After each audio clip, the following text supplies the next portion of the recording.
So let's talk a little bit. Let's move it on. Talk a little bit about the 30 for 30. You and I both took in that Dennis Rodman 30 for 30. I saw it last night. I don't know when you got a chance to connect and watch that, but it just like regular, I guess, like starting insights. Like, what did you think at a high level of this thing? What did you find interesting about it? Well, I mean, you really see how somebody's brought up and how it can shape them. Yeah. I think that's one of the big things I took away from it. And his inability to have relationships with even people that you would deem as close to him as could possibly get. As taking a really bad turn in his personal life, and to see the stuff with his kids and how he hasn't been able to be around for them, besides maybe on a financial standpoint, is that was a tough watch. It was a 'Cause tough watch. you could see a guy who's really just hurt and really just wants to be loved, but doesn't know how to be loved.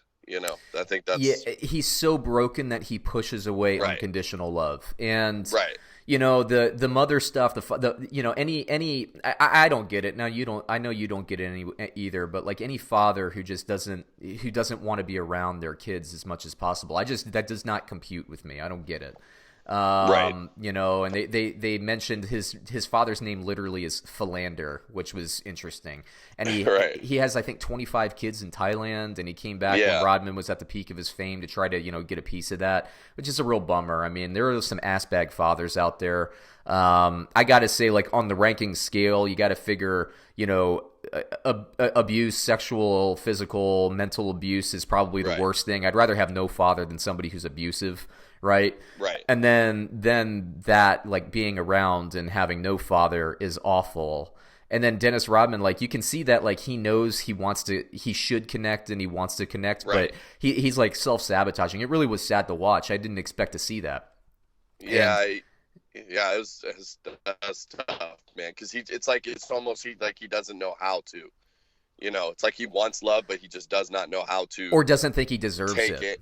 Right, and doesn't think he deserves it. Yeah, and that's tough. Yeah, and you can see, like, his daughter. I mean, it's heartbreaking because then his daughter, who he had when, I think he was, like, still with the Pistons in his second year in the league, like, she's had a kid, so he's a grandfather now, and he's met his grandkid, but she's crying all the time, and she's still hopeful she can connect. And I mean, like, these people want to connect with them, and then his ex-wife Right. was saying that he's not in their lives at all and not around for them, not there for them, and the kids are starting not.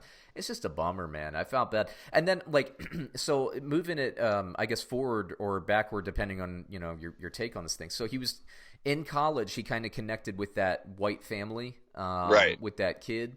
And they didn't really tie that up. They interviewed him, and, like, it ended with basically, like, he walked out when his, I guess, surrogate mother, you could call her, called him the N-word, and he walked Right. out, and then there was no resolution to that. It's like he went back, and it seemed like he had forgiven her for it, but then we didn't see her for the rest of the thing. I'm just like, whoa, what's this? I mean, Yeah. did they fall out? Like, they showed the kid that he had connected with, and they just didn't talk about the relationship. Yeah, like, where are they now? Yeah, Like, did in it their fizzle out? They didn't even relationship, talk about it fizzling out. They didn't do that. They didn't Right. like it was just like hard stop. I was like, what the hell happened there? Like, Yeah. do they talk? Do they communicate? I got to assume they don't, based on his, I Right. guess his style and him pushing away people. But that kid that he was close with still loves him, regardless of whether or not the parents, who I'm sure were racist based on the slant in the documentary there. But that was Right. wild. What else? I found it interesting to hear about how Jordan and Phil Jackson were talking about him coming in, and Yeah. coming into the Bulls. That was interesting. I thought it was really kind of interesting that Isaiah Thomas, like, was commenting about, like, how he was just kind of crying out for help, and he started crying and had to walk off. From Yeah. it was kind of cool to watch and see, because how those bad boy Pistons, how hated they were in the NBA, but Right. they were a really close knit team. They were.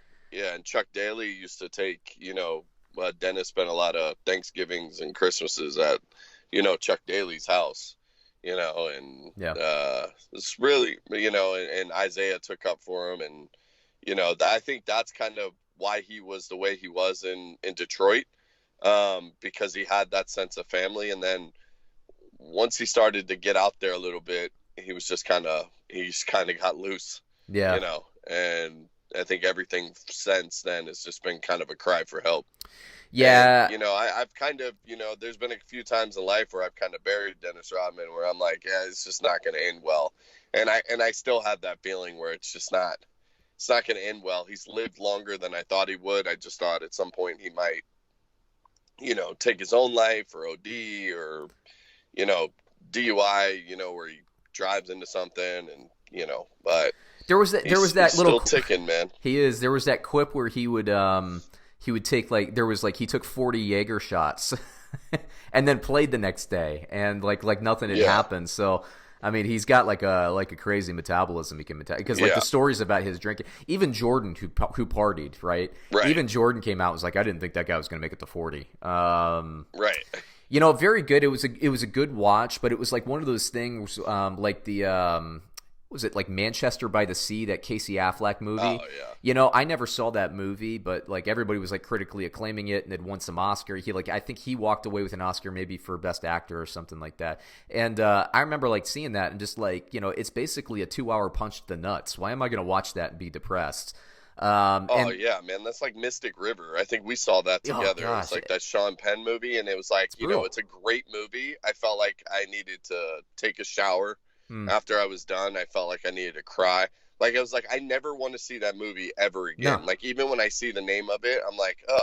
Yeah. Like, it's like, why? It's like, it's like a sad, like, leaves you feeling like shitty. Why seek pain? So you're paying. You're because you're paying, right? Whether you're streaming it on something or whether you're going to the movie theater. And you and I used to see like movies, like we would see 2 or 3 movies a weekend back when we were younger, and we weren't. I shouldn't say encumbered, but we didn't really have anything else to do. Like we didn't really have any obligations or expectations. Yeah, it was just what we did. Just, screwing around as like college kids and stuff. So we would go see movies. That was our thing. And I used to see like all the movies. I would see like, the good ones, the critically acclaimed ones, and all that. Now that I'm older, it's like I try to explain this to some people, and I just say like, dude, like why do I want to pay money to feel shitty? Like it's like I don't want to go to a movie theater and cry. I don't want to, take something home with me that's heavy on a weekend. Like I got enough stuff to worry about in my real life. I got enough stress to worry about in my real life. I want to see stupid movies that make me laugh. Like Grandma's Boy, I can watch over and over again. What's that other one that I like? That other Adam Sandler movie that everybody hates with Andy Samberg in it. That's My Boy. I can watch that to no end, and it's like. It's getting like a 1, a score of a 1 on Rotten Tomatoes, and I tell you, but it makes you laugh. It makes me laugh, and I get enough real during the week. I don't need anything else. So, bro, I'm the same way. I've been watching Zohan like every day for like 2 weeks, just because it's on Netflix, and I'm like, man, this is such a dumb movie. Yeah. But like, it cracks me up, and I'm like, man. my day is heavy enough, man. By the end of the day, I just want something that I can like zone out and just be stupid with.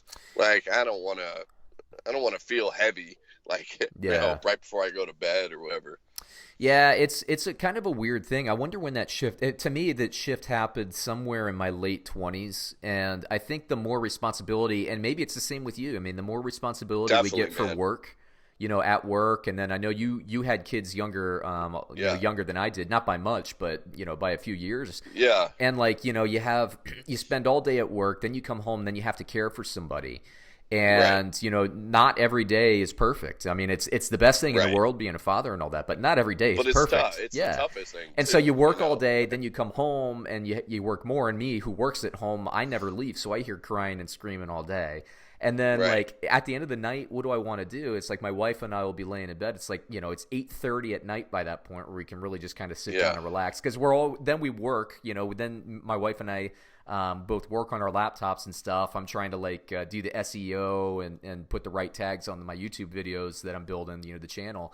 And my wife is, running shit because she's basically bringing home the bacon at this point. So really, we probably put our laptops or our screens away at like 9. And then we fall asleep by 10. So we have an hour. What are we going to do? Are we going to cry for that hour? You know, like this Right. is the big thing. You know, the big network TV show right now is This Is Us, right? And Right. that's not my demographic at all. But people keep saying like, oh, you know, tell my wife, oh, you should watch it. It's so good. It's so good. And then she'll be like, you know, well, how did it go? And they're like, oh, we cried the whole hour. It's like we get Yeah, 1 what hour a the hell? day right now. Like I'm not going to cry Right. during that hour. I just want to watch something. So we end up watching like Ink Master, or we watch Right. Yeah, something stupid. MTV's Challenge. We're watching. Okay. X on the Beach we're watching. Really just the lowest of the low. And, you know, people like will tell people, and I'll say this, and they're like, oh, you watch that garbage. Look, I get enough cerebral stimulation during the day trying to grow a business. My wife is you know, a VP at her company. Like Right. I've been a VP like for the last like, you know, 5 or 10 years, like in the corporate world. I get enough cerebral stretching, okay? Right. I at some point, I really just want a hamster just kind of aimlessly running around in Yeah. the wheel upstairs because I got to fall Right. asleep. I don't want to be thinking about like all the stuff I have to do from 10 o'clock to 12 o'clock tossing and turning, man. I got to turn the brain off. Yeah, and you don't want to be depressed crying Oh my watching gosh! This Then Is Us. then I dream. I'd rather be dreaming about Right. naked women. You know, I don't want to be dreaming about freaking This Is Us and what happened to Jack or whatever the guy's name is in the show. I want to be dreaming about like just naked women just running around, frolicking in the morning dew in a mountain. I got you, man. Just 1,000 of And my it's- wife running around naked. I wouldn't think about There you anybody go. I else. was about to say, can we correct that? Nah, my wife doesn't give a crap. But she dreams about naked guys. It's not me. Like, well, good. At least you're getting something you like from somewhere. Centaurs. Do you ever wonder? Here's a centaur, centaurs. Yeah, well hung centaurs. Do you ever get the feeling because you know those dreams are like they feel so real sometimes. You ever get the feeling Yeah. like there's like alternate universes that you're just like you're going inside yourself in an alternate new universe, and you're like, this is what's happening in this planet, and this is what's happening in that planet. It's wild, man. There you go. We talked about aliens the other week. There's the other side of that. Yeah. Naked centaurs. Do they have Or women that time centaurs? when I was in middle school Oh, or yeah. high school, and I dreamed that there was this girl that I was with in the dream, Mm-hmm. and I was like, oh, she had a mole in the dream, like right on her upper leg. Mm-hmm. And then I saw the mole like In real life. later on, and I was like, what? Mm-hmm. Like that's obviously there's All these some universes, sort of man, they're simulation, you know, or something, you know. They're all connected. I don't know, man. We're all connected. I love my wife very much. I love her too. Yeah, she's very nice girl. She's a damn saint. Yeah, she is. She is a saint. She's like the best thing in the world. Can you imagine, like, if I had married any of the other ones that I dated, how awful my life would be right now? Oh, Yeah, goodness. I lucked out, man. I lucked out with that one. That's for sure. It's her birthday this weekend.